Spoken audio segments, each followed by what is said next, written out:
धन धन सतगुरु तेरा ही आसरा। सत्संगियों के अनुभव। पूजनीय परमपिता सा सतनाम सिंह जी महाराज की अपार रहमत। बेटा जा घर नू तू ऑपरेशन नहीं करवाना। माता लाजवंती इंसाफ पत्नी सचखंड वासी प्रकाश राम कल्याण नगर सिरसा से पूजनीय परमपिता सा सतनाम सिंह जी महाराज की अपार रहमत का वर्णन इस प्रकार से करते हैं। करीब 1980 की बात है। मेरे बच्चेदानी में रसोली थी। मुझे बहुत तकलीफ थी। मैं सरकारी अस्पताल व कई प्राइवेट अस्पतालों के बड़े बड़े डॉक्टरों से चेकअप करवाया, परंतु प्रत्येक डॉक्टर ने मुझे यही कहा कि इसका कोई भी इलाज नहीं है, इसका केवल ऑपरेशन हो सकता है, इसका और कोई इलाज ही नहीं है। मैंने अपने मन में निश्चय किया कि मैंने ऑपरेशन नहीं करवाना है, चाहे कुछ भी हो जाए। उस समय के दौरान परम पिताजी दूसरे हफ्ते का सत्संग डेरा सच्चा सौदा मलोट में किया करते थे। मैं डेरा सच्चा सौदा मलोट आश्रम में परम पिता सा सतनाम सिंह जी महाराज से सत्संग सुनकर जब वापस लौटने लगी तो आश्रम के गेट पर खड़े होकर अपने सतगुरु कुल मालिक परमपिता सा सतनाम सिंह जी महाराज का ध्यान करके मैंने अर्ज कर दी कि पिताजी, मैंने रसोली का ऑपरेशन नहीं करवाना, आप चाहे तो क्या नहीं कर सकते, मेरा यही दुख है, किसी और रास्ते काट दो।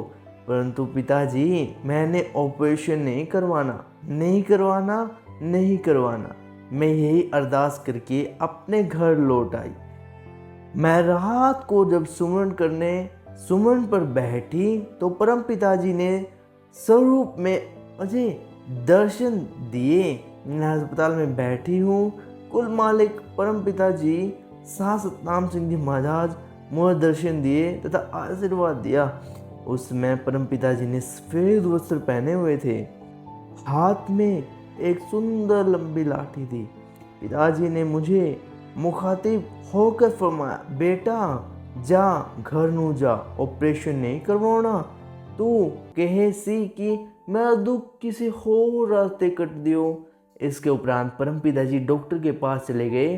परम पिता ने डॉक्टर को आदेश दिया कि उस बीबी का ऑपरेशन नहीं करना, हम समय ही ठीक करेंगे। उस समय मेरी आंखें खुल गई। मेरा बायां कंधा दर्द करने लगा तथा लाल हो गया, उसमें रेसा पड़ गया और गांठ बन गई। कुछ दिनों के बाद वह गांठ बैठ गई तथा कई दिनों तक पीप बहती रही। बहुत पीप गंदगी निकली। डॉक्टरों ने दबा दबा कर निकाली। घाव बहुत ही गहरा था जो कि मेरे कंधे के पीछे था। एक दिन मुझे फिर बहुत तकलीफ हुई। मैंने अपने परमपिता सतगुरु जी को याद किया और कष्ट निवारण के लिए विनती की तो परम पिताजी ने मुझे वहीं पर दर्शन दिए और कहने लगे कि बेटा तू कमलिया। मैंने कहा बताओ पिताजी। परम पिताजी ने फरमाया कि बेटा देसी गीत 3 बार गुनगुना करके इस जगह पर निचोड़ दे। अगर आपसे नहीं होता तो किसी और से करवा ले। मैंने उसी तरह किया तो मेरा जख्म उस दिन ठीक हो गया। उसके उपरांत मैं सिविल अस्पताल में चेकअप करवाने लग गई और रसोली की रिपोर्ट के साथ उसकी रिपोर्ट भी साथ ही ले गई। अस्पताल के सभी बड़े बड़े डॉक्टरों से चेकअप कराने से इनकार कर दिया। वह मुझे कहने लगते हैं कि माता तुम्हारे इतनी बड़ी रसोली है, तो जिद करती है। मैंने उनसे खुशामद करके प्यार से मना लिया। उसने जब चेकअप किया तो वह हैरान हो गए। सभी डॉक्टरों की टीम हैरान हो गई। तेरा रसोली किधर गई माता, जबकि रिपोर्टों में इतनी बड़ी रसोली है। तो मुझे अपने सतगुरु जी को याद करके वैराग्य आ गया। मैंने अपने सतगुरु का लख लख शुक्रिया अदा किया और अपने सतगुरु को याद करके रोने लगी। उसके पश्चात आज तक मुझे कोई भी तकलीफ नहीं हुई है। अब मेरे परम पिताजी से स्वरूप हजूर पिता सन डॉक्टर गुरमीत राम रहीम सिंह जिंसा के चरणों में बस यही विनती है कि सतगुरु जी मेरी ओर निभा देना जी।